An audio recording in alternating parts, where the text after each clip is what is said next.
Well, we'll get into it. So, Paul, thank you very much for joining me. We've got obviously very very special guests. You are the president of CIGI, Center of International Governance and Innovation. Um, Explain to us, just to begin with, for the listeners, what does CIGI do? And I know you are chairing the T7, which we'll get into. So explain a little bit what CIGI is and also what a think tank is. Sure thing. Thanks a lot for having me on the show.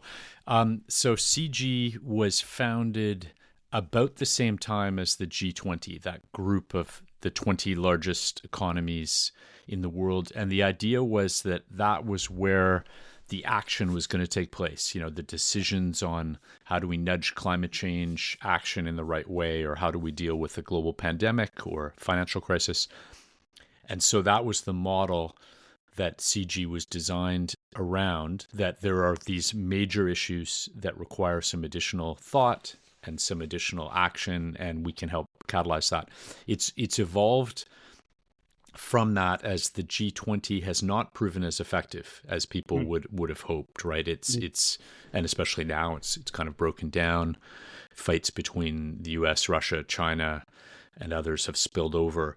But it's focused now more on little things that can break open a little bit with G20 help. CIGI has become an organization that is focused particularly on the technology governance issues, and maybe we can get into some of that, the areas that are emerging, coming at us very fast.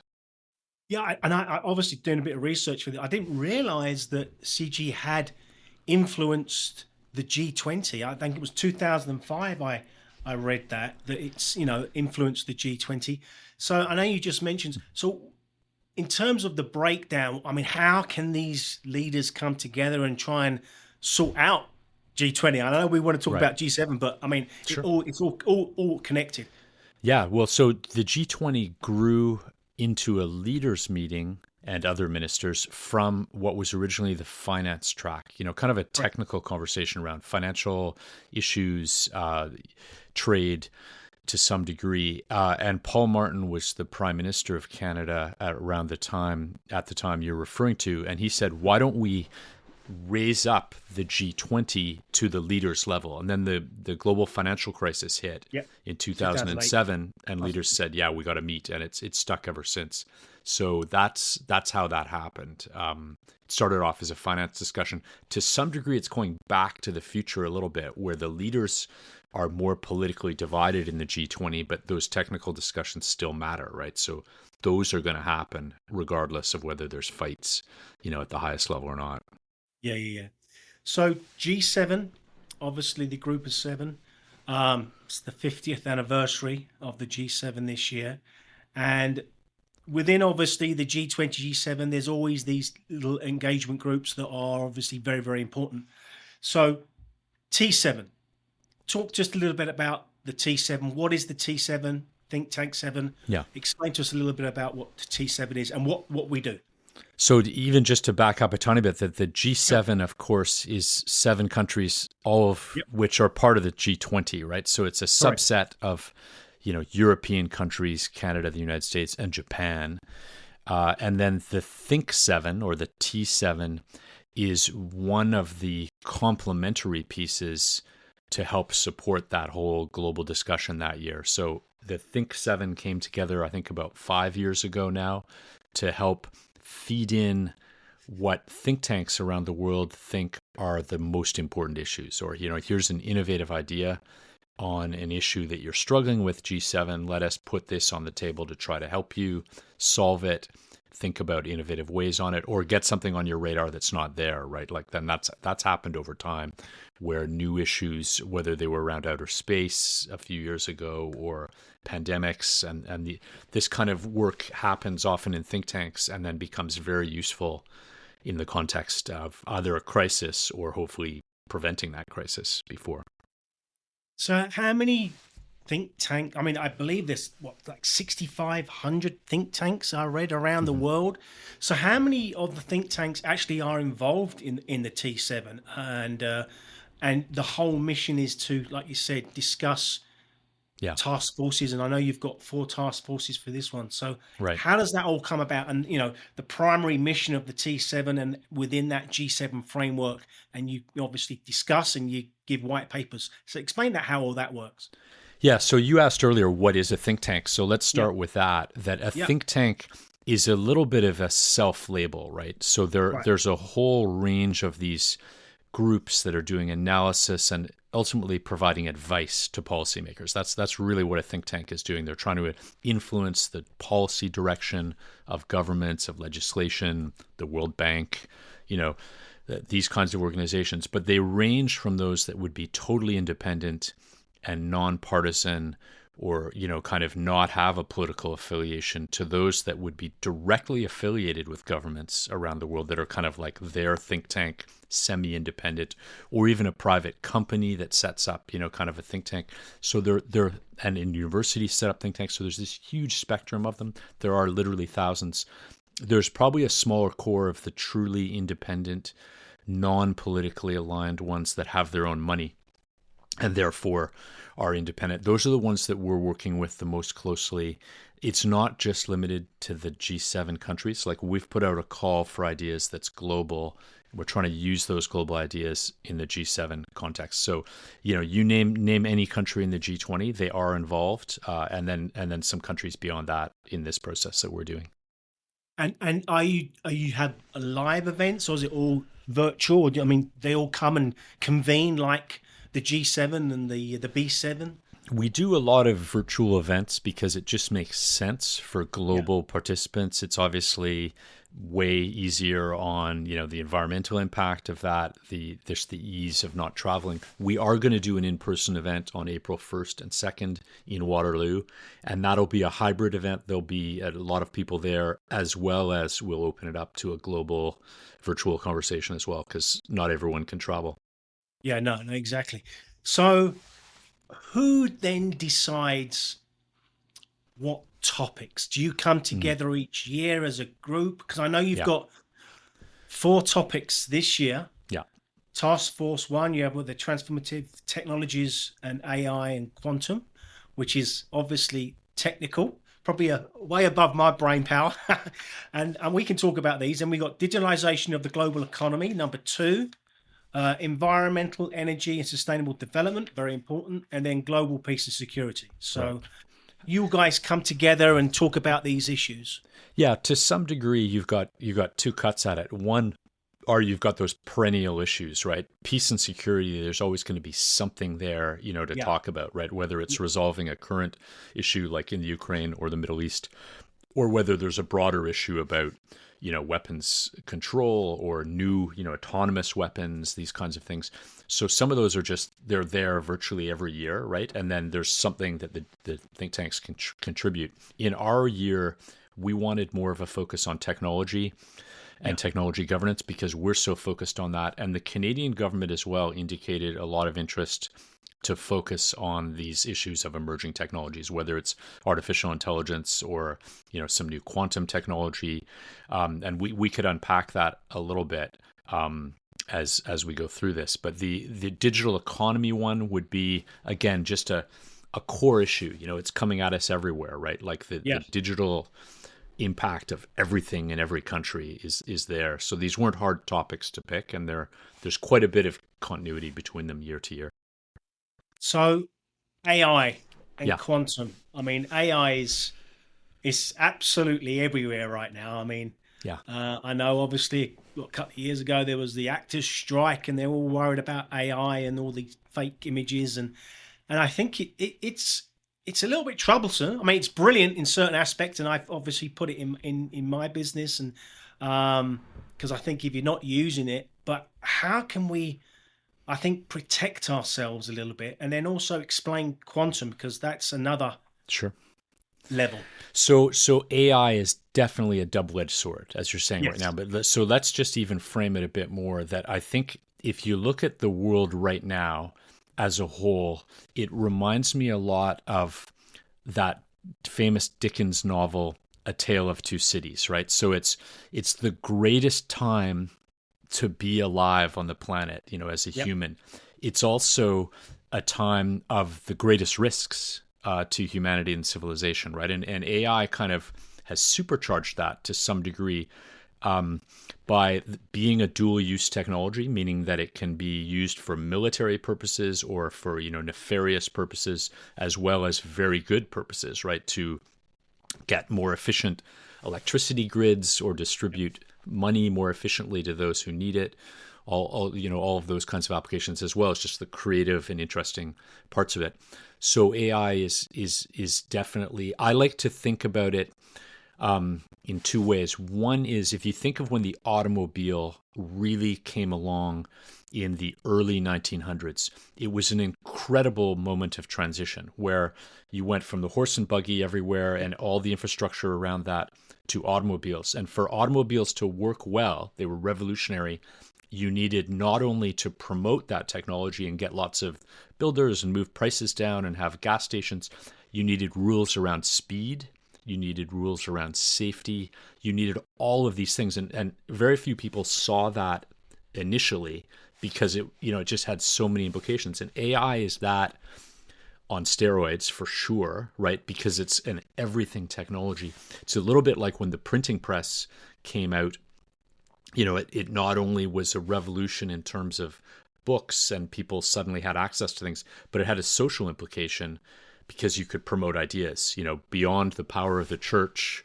And it created revolutions in Europe, particularly as a result. And so that's what we're seeing with AI. And again, it's that double-edged sword. Really long list of pros and great things about AI. We could talk about some of those, and then a long list of risks. Yeah, yeah, yeah, yeah. So, give us a few examples of the pros and the cons. And then we'll come to quantum after that. So pros Yeah. on AI. So, a lot of what we talk about is generative AI. It's these large language models that you can query and they can design graphics and things for you. There, it's an augmentation of capacity, right? There can be an efficiency gain, if you're doing a job and you needed research and background information and you know what you're doing, there's still a Right. human in control. Yeah. You can leverage that massively. I mentioned earlier electricity grids, just kind of smart applications of, okay, well, what's the exact rate efficiency here? And, these kinds of technical applications can be super helpful. Certainly education is now, like that's not even just AI. That's more just the internet. But AI amplifies that.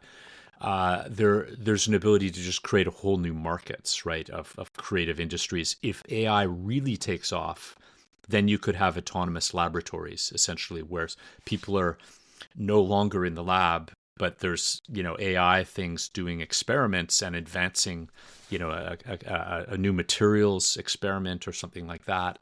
So there's a long list of pros there. It could enable some of the least privileged people to have better access to knowledge, to technology, be able to leverage it. It should help with some leveling the playing field within countries or between countries, but they can get cut out just as easily as well, right? So flipping to the other side of it, the biggest risks would be misinformation and disinformation of just these incredible deep fakes that, like, Yes. maybe you're not real right now, or I'm not real, I based know. on just a few seconds of video and voice that can turn into something that, your family has difficulty determining whether it's real or not.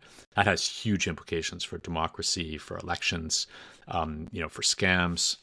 Yep. And then you've got the more serious things where if AI really accelerates its power, does it start to kind of become misaligned with our interests of saying, well, you're not doing a very good job, humans, in this area, and we kind of think you should be, let's stop autos right now because we don't like those emission impacts, and so we're gonna kind of shut down all these autos around the world because we think that's the right thing to do as AI. We don't care if you like it or not. So there's this kind of idea that could there be a misalignment with a smart AI network, or even beyond, access to bioweapons from nefarious actors through AI information, how to build things, how cyber attacks would be another huge one. So the list is really long on both sides. And yeah, I mean, my biggest thing is, how does it affect jobs? Are jobs going to Right. disappear? Are they going to increase? I mean, Yeah. and I think that's Yeah. where the actors were worried about that. Yeah. An actor can license it and it hasn't got to go work. It just AI does it all. So, Yeah. what's your Well, take on that? I didn't even Well, mention jobs because it's always the case with the new technology. Like think of the weavers, the hand loom weavers in right. Europe, right? Who were, thousands of jobs. And then suddenly the machine loom came along and it was like, Yep. what do we do? Right. Yep. So it's always about the transition of, when a new technology comes along, it definitely displaces a lot of jobs. The question is, does it create as many or more than it's displacing, and how quickly, right? And so that is unknown. AI will create a lot of jobs.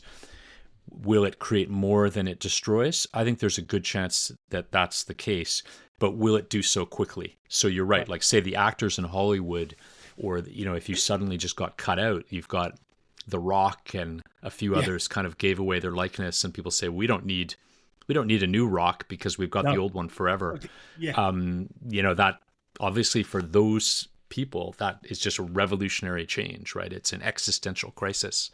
But that doesn't mean the net overall job impact is negative. They're two different things. Transition probably will be very difficult for a lot of sectors.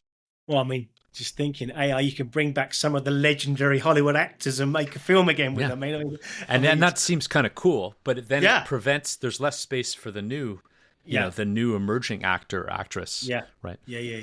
No, it's good. I mean, I've dabbled. I'm not a techie by any means, and I've dabbled. I've got these little bots that help me with Mm-hmm. my copywriting and then my business ideas and SEOs, and I mean, I got 12 of them, and it's scary.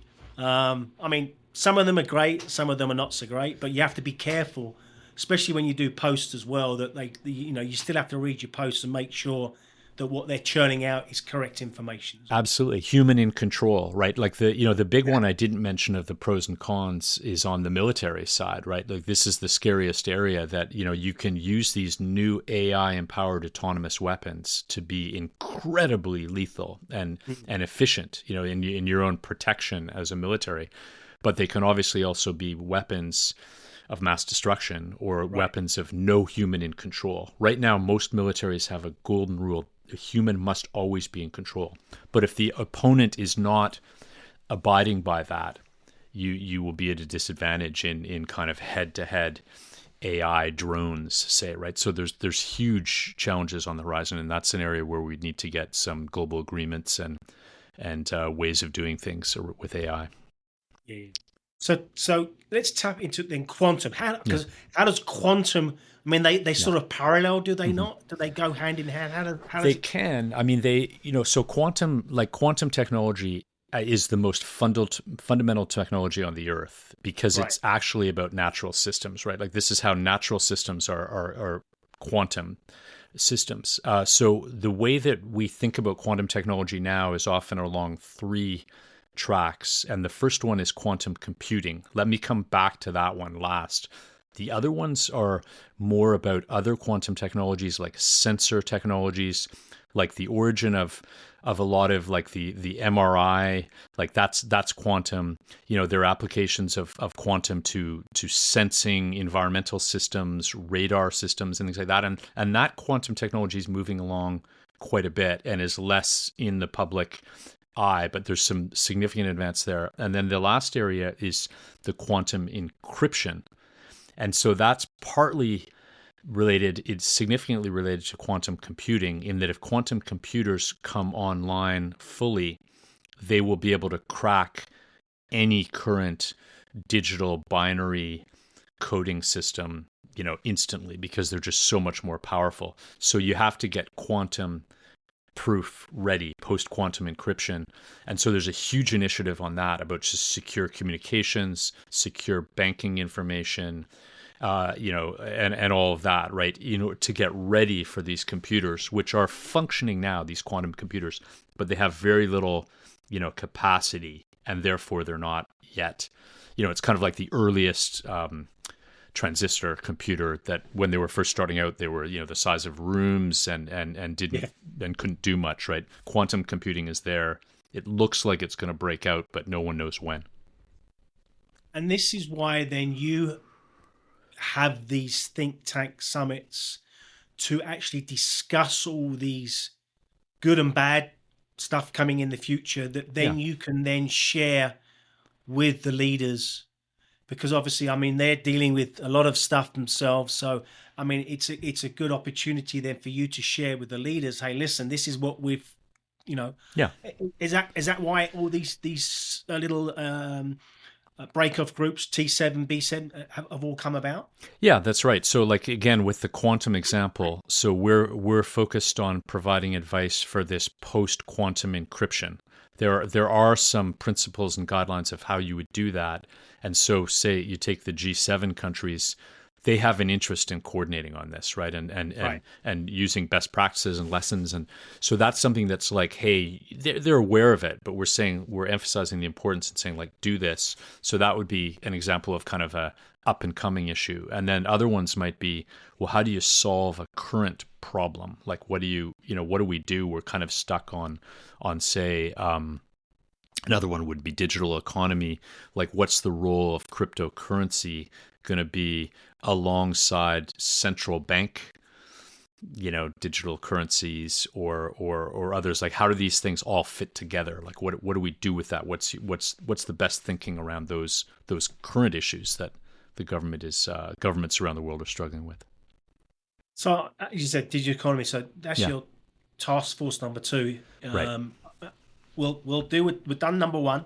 It's very, very interesting. So digital economy. Yes. So explain a little bit more about the crypto aspect, because that's obviously, I mean, there's still Bitcoin and all these different digital coins out there. How's that progressing? Are the governments still in favour of it or not in favour of it? How is it all working? I mean, I know it's probably quite good in the third world countries that they're still. Yeah, that's right. I mean, the starting point for this digital economy discussion is the recognition that data is now an asset, right? Like in everything, every aspect of the economy, and the governments haven't really adjusted to that fully, right? Either in the way that they count things of what matters and what doesn't, or the statistical systems, but also just in valuing things. Like, how do you promote companies? Like, it's not really, traditional goods matter, like the export of grain or the production of autos and things, that still really matters.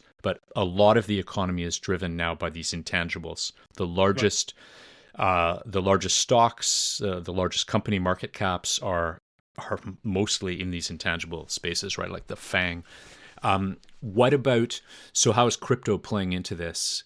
To your specific question, it's completely changed in the last year or two. I think when Bitcoin was first introduced, it was a reaction to the global financial crisis of saying we can't trust dollars and we can't trust central banks, and here's an alternative currency. But it hasn't evolved that way. It wasn't an alternative currency, and it's not really one that functions that way because transaction costs are high and they're not very fast. But it morphed into this, here's a space where you can maximize innovation to do quick transactions or interesting things, and it's not subjected to inflation in the same way in the case of Bitcoin or the intervention of central banks or governments to print more money, etc. So they like that as a foundational element, but it was a little bit of a outside of the mainstream. But then in the last couple of years, as you said, developing countries have embraced this because they don't believe in the fiat, currencies like the US dollar very much in their own countries, right? Nigeria, Brazil, Argentina, take your pick. So they embraced this quite a bit. And then countries like the Middle East, really embraced it for the technology and innovation side. And then now you've got the Trump administration 2.0 that is, the first Bitcoin president, first crypto president, I think he referred to himself as, where they're going to put in legislation to make this much more mainstream. So I think you'll see it going totally mainstream.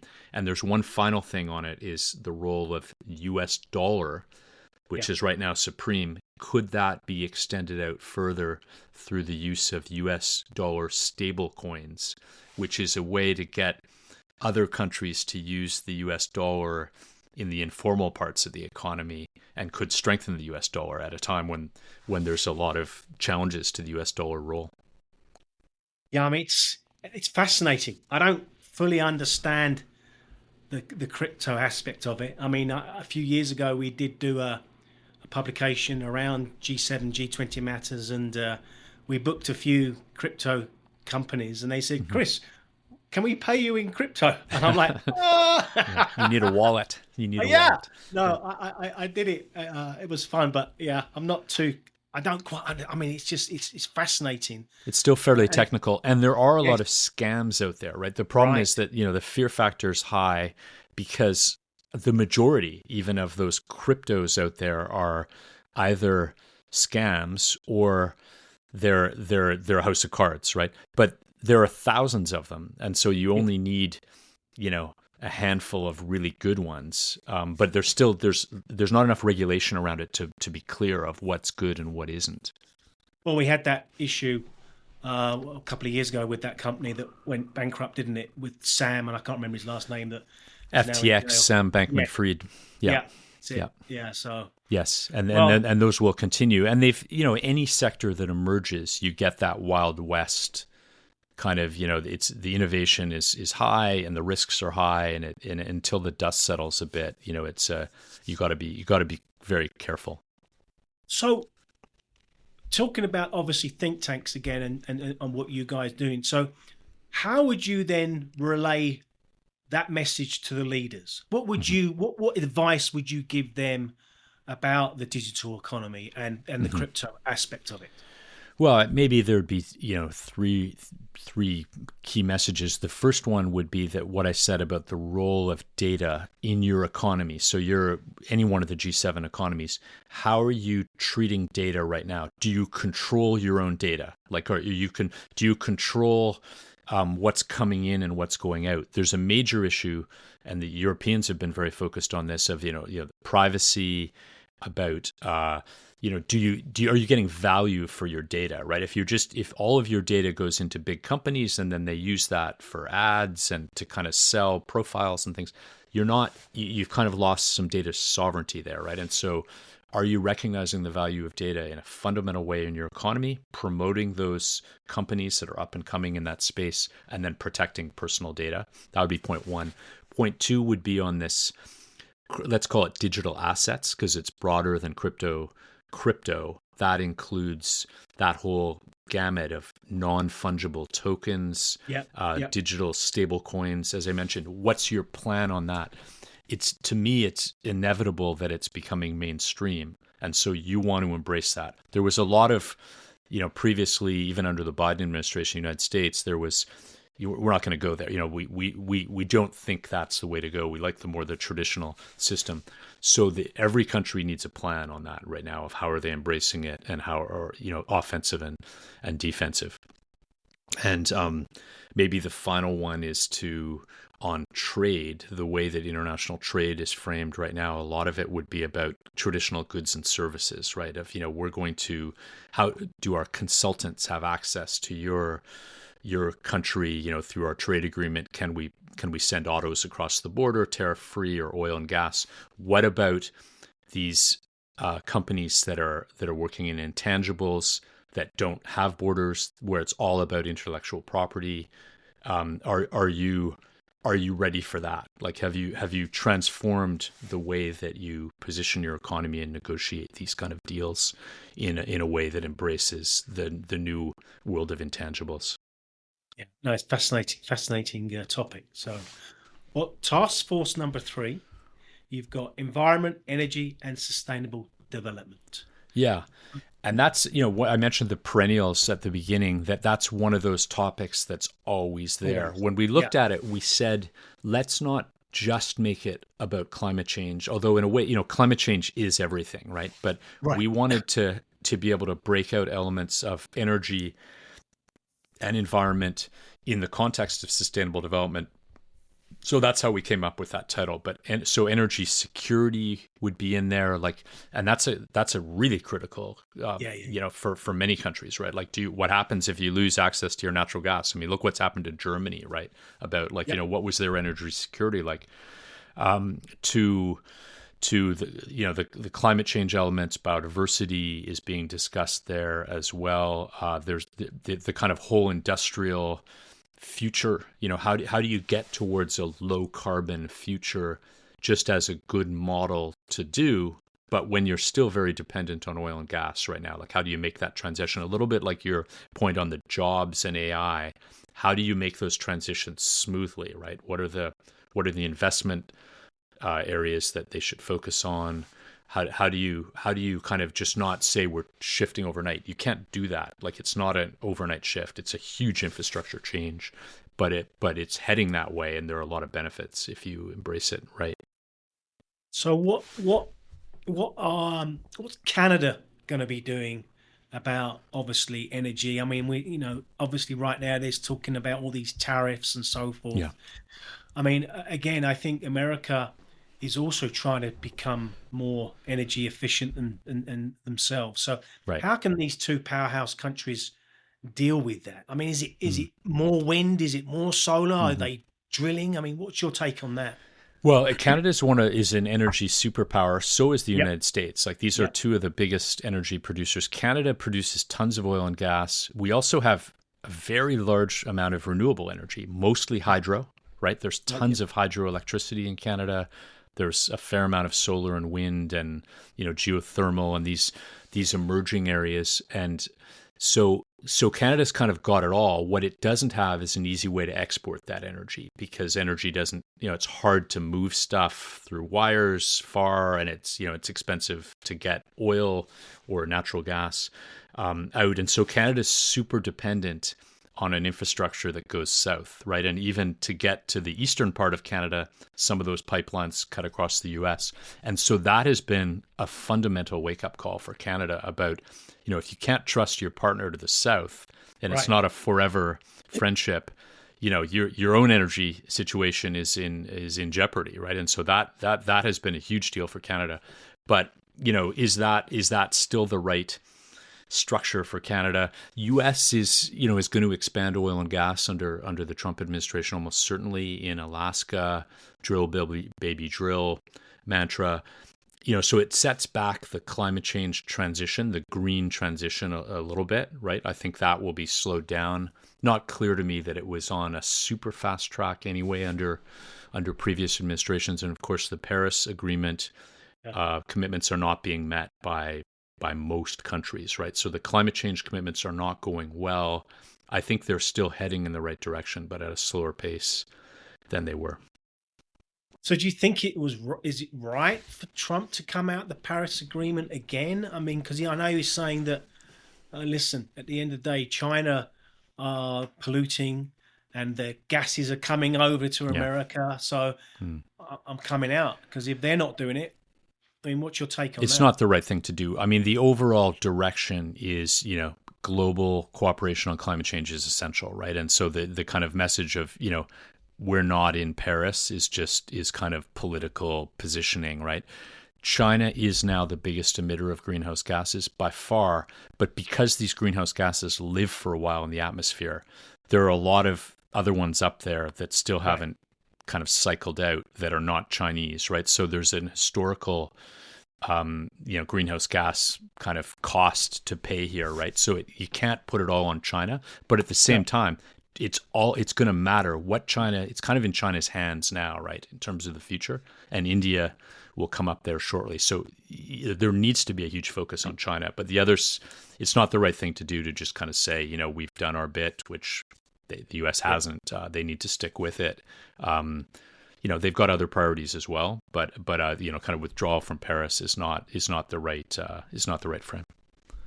And is it still related to the coal issue, or is it all coal, oil and gas? Because obviously China's, I mean, coal industry's still booming. Still kicking, yeah. So this is it's a super interesting one because when you have these proposals go to the international organizations that are funding projects, it's like, here we have a new coal project in a poor region, in a poor country. Do you want to say no to that? Right. And so they tended to say yes. And you see the same thing happening in China and India, where they've got a, kind of a more remote area, a poor area. They're like, we're not going to say no to this coal project because that's the only project we've got right now that's doable, right, in terms of cost and location. So they're going to keep doing those. They are, China's doing a fair amount on climate change in terms of green technologies elsewhere. Like they're doing a lot, right? But they're going to keep doing both. That's the dilemma of, they're not willing to totally cut off, totally go green, and the U.S. is clearly not either. So who is going totally green other than Iceland? Canada's somewhere in the middle. We're still producing a lot of oil and gas. It's a really difficult transition that takes longer than the climate change scientists would like, right? Based on the greenhouse gas concentrations and their projections. But we're going in the right direction. I mean, we're getting there slowly. We are overall, but will it be fast enough, right? So the climate change science reports isn't fast enough, not even close, right? So that means we've got to get ready for these impacts, these big climate impacts. Like, you get the drier, the droughts, you get the floods, you get the kind of ups and downs. It's more the variability and the instability part, which is a big deal, right? You don't have to suddenly have a warmer temperature across the board. If you have really wild up and downs, that really disrupts agriculture, economies, and everything else, right? So this is a big deal. We're already in that climate change world, and so we're going to be adapting as well as slowly continuing on this mitigation reduction path. Well, it was interesting, obviously, when we went through the COVID drama. We all stayed indoors, and then there was sightings of different animals and birds, and Venice water came back, and so, I mean, the world's a fascinating marvel. It is. If we do things right, it can heal itself. It is. It's a giant, ecosystem that is all linked, right? Whether it's deep oceans and atmosphere and biodiversity, as you say. And there's something, we won't get into it deeply here, but there's something called the Gaia hypothesis that came out in the 1970s and 80s by a scientist named James Lovelock, which was that the Earth will surprise you in its resilience, and ability to bounce back. And sometimes the people that want no action exploit these kind of things, like, the Earth will bounce back, it'll be fine. But it doesn't bounce back sometimes, and sometimes it doesn't bounce back in the way you think it might, right? Or it should. Cool. Well, task force number 4, global peace and security. This is a big, big topic. Obviously, with Ukraine issue going on still, a lot of trouble around the world, Israel situation, Hamas. So, what give us your insight on how we can come together as a world, and we need more peace. Definitely more peace. So when the G7 meets, and to some degree the G20, but especially the G7, usually at the top of the agenda will be, what is the main conflict right now that's going on, and are we contributing to solve it, or is there something we can do as the G7? So you've always got that on the agenda, whether you plan for it or not. Sometimes there might be something that comes up quickly, or like the Ukraine, Russia, the Russian invasion of Ukraine, that will be at the top of the agenda right now. Maybe by the time the G7 meets in June, there will be a lot that's happened. Maybe things will be partially solved. I'm sure there will be a lot of loose ends under any scenario. So that'll be up there, right? Like those are always on the agenda. We're not diving too deep into that or the Middle East, and there's lots of think tanks and conversations on it already. We've tried to make this one a little bit more related to the technology because of the themes we've done on others. So we're focusing on cyber security being just a huge deal. Like, it's just exponentially increasing the number of cyber attacks, the sophistication.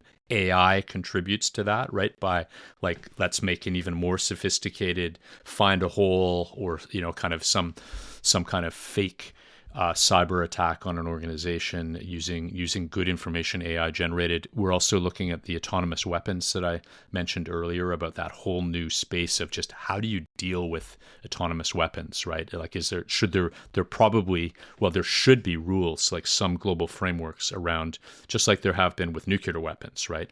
That you don't want the proliferation of these things without any rules or framework around them.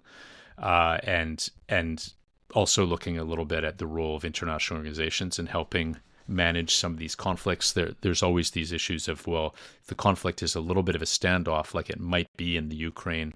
Will there be peacekeepers? Will there be, will international organizations have some role there to kind of keep that steady state as things move back into some new normal, semi-normal? So I read, obviously, I think it was last week or so, that with the negotiations with Russia and Ukraine, that President Trump wanted to invite Russia back to the G7 and become the G8 again. Right. What's your take on that? I mean, they shouldn't be back unless they solve things. What do you think? I think there's a pretty high bar to Russia returning to the G7, right? Like, so for that would be the view of perhaps everyone except for one or two individuals. Even I'm not even sure the U.S. would be would the Senate agree with that idea? I don't think they would, right? So I think it's an extremely high bar, well beyond resolution of the Ukraine-Russia war. But in some ways, there's a broader challenge for the G7 right now, and that is President Trump going to play in the G7, in a way that's constructive and sees a G7 value, or is it just all America first? Maybe he doesn't even play directly and deploys JD Vance to send messages like he did to Europe. It's in a really tough space right now, but the G7 there's kind of a role for other G7. I think you want to be sure that you're not just frozen, kind of by either watching what Trump's doing, President Trump, or just listening to him and kind of falling in line. Like, these countries should have views on things and should be pushing them regardless of whether they're getting warm signals back from Washington.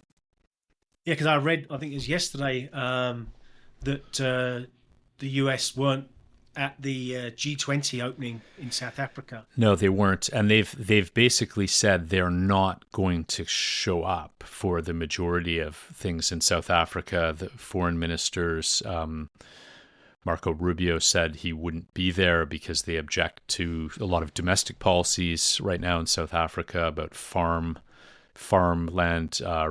control, and so there's a lot of controversies there going on domestically that have led to the Trump administration saying we're not going to be there. The G7 will be different, but there are a lot of tensions between Canada and the US right now, so it'll depend who's in the. We don't know which Canadian Prime Minister will be in place when they host the summit in mid-June in Canada, because between now and then, the Justin Trudeau won't be there, but we don't know who will be the new Prime Minister in that seat.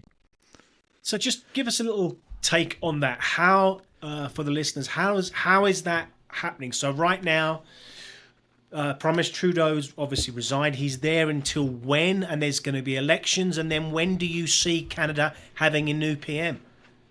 So it's partially laid out now. There's a timeline on certain things, but there are a lot of variables that could happen. So on March 9th, the Liberal Party of Canada, which is currently in power, Justin Trudeau's party, will have a leadership vote, and they will have a new leader at that point. It's likely to be the leading candidate right now, Mark Carney. Then what would happen is they've got a couple of weeks before the Parliament of Canada returns, which is a couple of weeks after that date, and then normally there would be a confidence vote within a couple of days, if not hours, and the government would fall and Canada would go into an election. But there are ways that somehow, a confidence vote might be postponed. There could be some deals between different parties, because there aren't just two parties in Canada. There are really four four main ones that will be playing out in that context, so that it could somehow go on a little bit longer before an election hits. But let's say it's most likely an election would happen in April in Canada, and then you'd have a new prime minister in place for this G7 leaders meeting in mid May in Alberta. So obviously, with Trudeau resigning, and then obviously Mark Carney perhaps getting in, then they just have to do a general election. Yes. Well, the timing was for one this fall, but they have to do a general election if they lose a confidence vote in the Canadian parliamentary system. If enough opposition members of parliament say we do not have a confidence in the government has to call an election. It's just the way it goes, right? So because they do not have a majority. The Liberal Party does not have an absolute majority right now, so they're dependent on these other votes. Interesting. Well, it's going to be an interesting G7 with a new leader. Yeah. Probably only like a month in, even 2 or 3 weeks, and he's got to put that together. Well, yeah. And Pierre Poilievre is the leader of the Conservative Party in Canada, has been leading massively in the polls for a long time. But in the context of a trade war with the U.S. and a new Liberal leader and things, it shakes up the dynamics a lot. So it will be an interesting election in Canada, and there could be a totally different party in place in May or June, and that's what the polls have been saying. But things can change. Well, I've got a meeting a couple of hours with the G7 host committee leader, so that should be interesting. We'll stay tuned on that. Great. Paul, thank you for obviously joining me today. Thank you. Appreciate obviously this. Is there any other message that you'd want to share about G7, T7, and obviously CIGI, lastly on with the listeners? Well, I'd say we do have a podcast at CIGI called Policy Prompt. You can find that at policyprompt.io. I think that the value of international cooperation always goes up and down, right, over time. But the moment that you stop it, you really pay a price when a surprise hits, right? And there are always surprises. The next pandemic, artificial intelligence, advancing rapidly, climate change impacts, you want to have those mechanisms in place to facilitate international cooperation. And the moment you just kind of say, we can do it ourselves, you pay a high price, when the crisis hits, and globally we pay a high price. So trying to keep those conversations active and alive. And that's what we're doing at CIGI. Right. No, fantastic. Well, again, I appreciate obviously working with Group of Nations, with obviously what we do with the publications, and this is our 29th year of publishing these publications to educate people outside of the bubble. That's the real reason why we do these publications, and we look forward to getting some summaries of the T7 within the publications, and we can share that and disseminate that to the networks that we deal with as well. Right, so, and there is a website for it, which is just think7.org. So all the materials will be there, and thanks. People can go to think7.org. Yeah, is that correct? Think7.org is everything is there. We'll be putting the briefs online once they're finalized the next few weeks, and that kind of thing. So yeah, great, fantastic. Well, it's been very educational. Thank you very much for doing that with us. Thank you. Maybe we'll do one after, and we discuss the outcomes. Okay. Well, thanks for having me. Good to see you. Thanks, Paul. Appreciate you. Bye-bye. Bye-bye.